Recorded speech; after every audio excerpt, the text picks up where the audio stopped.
Bikers, এটাই হচ্ছে bike চালানোর মজা। দেখেন পুরো রাস্তা ব্লক, একদম একটা গাড়িও নড়তেছে না, কিন্তু বাইকাররা ঠিকই থার্ড লেন দিয়ে আস্তে আস্তে এগিয়ে যাচ্ছে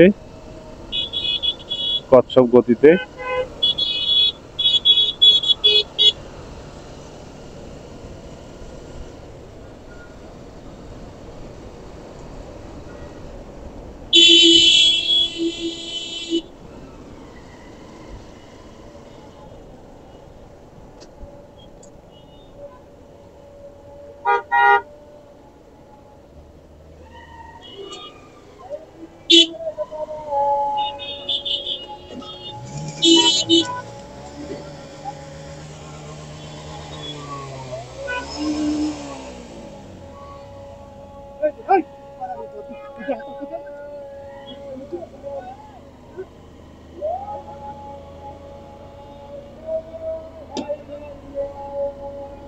একটা দুঃখজনক ঘটনা সামনে ঘটলেও ভালো যেটা যে কেউ আহত হয়নি, বাইকেরও তেমন বেশি ক্ষতি হয়নি।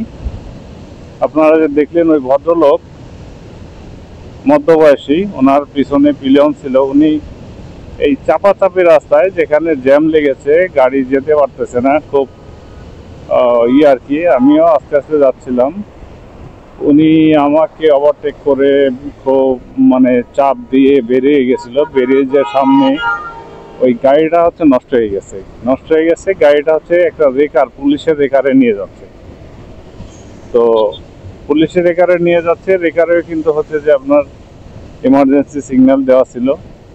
উনি ওই প্রাইভেট কারটাকে ওভারটেক করে রেকার এবং প্রাইভেট কারের মাঝখান দিয়ে যখন ক্রস করতে গেছে, তখন ওই দড়িতে বেঁধে পড়ে গেছে।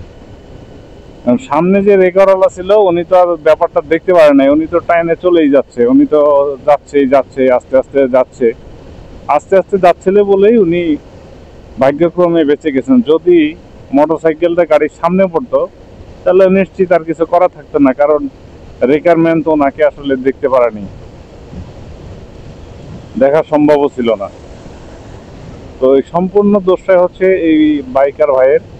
এখানে গাড়িওয়ালারও কোনো দোষ না, এখানে রেকারওয়ালারও কোনো দোষ না, শুধু ওনার তাড়াহুড়ো করার জন্য আজকে উনি এই দুর্ঘটনায় পতিত হইলেন। উনি ওই দড়িতে বেঁধে পড়ে গেছেন, তারপরে দেখলেন যে উনি দৌড়ে যাচ্ছে গাড়িকে থামাইতে, যে গাড়ি কেন দাঁড়াইলো না।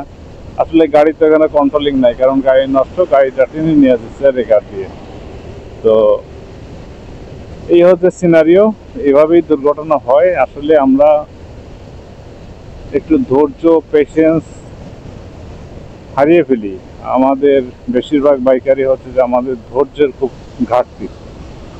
আমরা 30টা সেকেন্ড, 1 মিনিট দেরি হবে, এটা ধৈর্যটা ধারণ করতে পারি না। যাই হোক, আল্লাহর কাছে শুকরিয়া, উনি আমার সামনে আমাকে ওভারটেক করে চলে গেছিলেন, যে অ্যাক্সিডেন্ট করছেন। হয়তো আমার ক্ষেত্রে ওটা ঘটতে পারতো, হয়তো আমার বিপদটা আল্লাহ তাআলা আমাকে রক্ষা করেছেন।